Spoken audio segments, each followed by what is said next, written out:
ఇప్పుడే జీ5 app download చేయండి. చూడండి మీ ఫేవరెట్ టీవీ షోస్ ఎప్పుడైనా ఎక్కడైనా.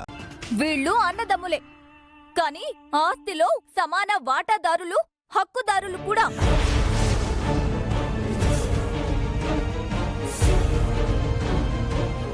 ఇప్పుడు తేడాలు అవి ఎందుకమ్మా? చిన్న విషయాన్ని ఎందుకలా పెద్ద చేస్తున్నావు? మీ అక్కతో అలా మాట్లాడొచ్చా? నేను నా భర్త గురించి మాట్లాడుతున్నాను మావయ్య గారు, మధ్యలో మీరు మాట్లాడకండి. జాను, మావయ్య గారిని ఎదిరించి మాట్లాడుతున్నావేంటి? నా భర్త కోసం నేను ఎవరినైనా ఎదురుస్తాను.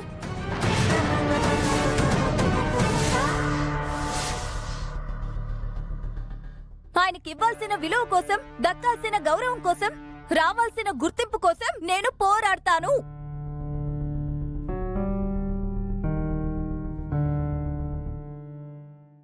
ఎవరితో పోరాడతావు జాను?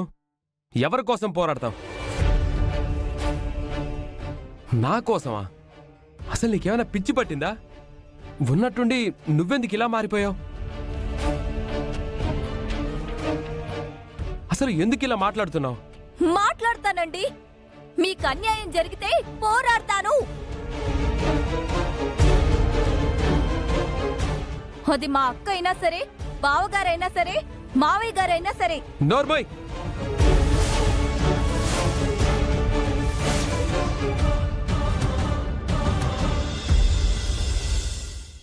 నాకెవ్వరూ అన్యాయం చేయలేదు. అన్నయ్య కార్ని నేను డ్రైవ్ చేసినంత మాత్రాన నేను డ్రైవర్ని అయిపోతానా? వదిన రోజు ఇంట్లో వంట చేస్తుంది, అలా అని వదిన్ని వంట మనిషి అనుకుంటావా?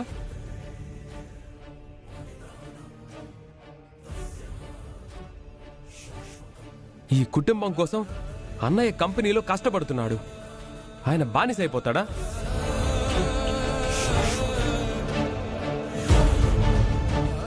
నోటికొచ్చినట్టు మాట్లాడుతున్నావు. అసలు ఈ బుద్ధి ఏమైంది?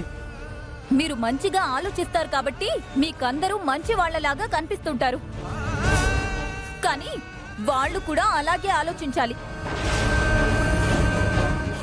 బాగా చెప్పావు.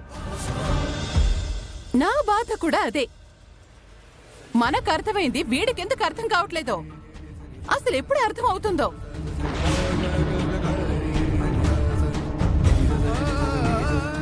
అసలు ఏం అర్థం చేసుకున్నారు మీరిద్దరు? ఇక్కడ పరాయి వాళ్ళు ఎవరున్నారు? అంతా మనమే కదా. ఒకరి కోసం ఒకరు పనిచేస్తే తప్పే ఉంది. ఒకరి కోసం ఒకరు పనిచేస్తే ఏ తప్పు లేదు, కానీ అందరి కోసం ఒక్కరు పనిచేస్తేనే సమస్య.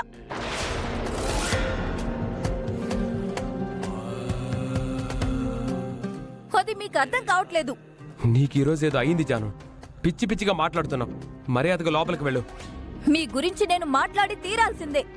నడి రోడ్డు మీద మిమ్మల్ని వదిలేసి వచ్చారు, నాకెలా ఉంటుంది? లోపలికి వెళ్ళమంటున్నానా? ఇంకెన్నాళ్ళిలా మీరు మోసపోయి నన్ను బాధ పెడతారు? నీకొక్కసారి చెప్తే అర్థం కదా. రా. వివేక్, ఆగండి. జీ5 యాప్ డౌన్లోడ్ చేసి అన్ని ఎపిసోడ్స్ పూర్తి ఉచితంగా చూడండి.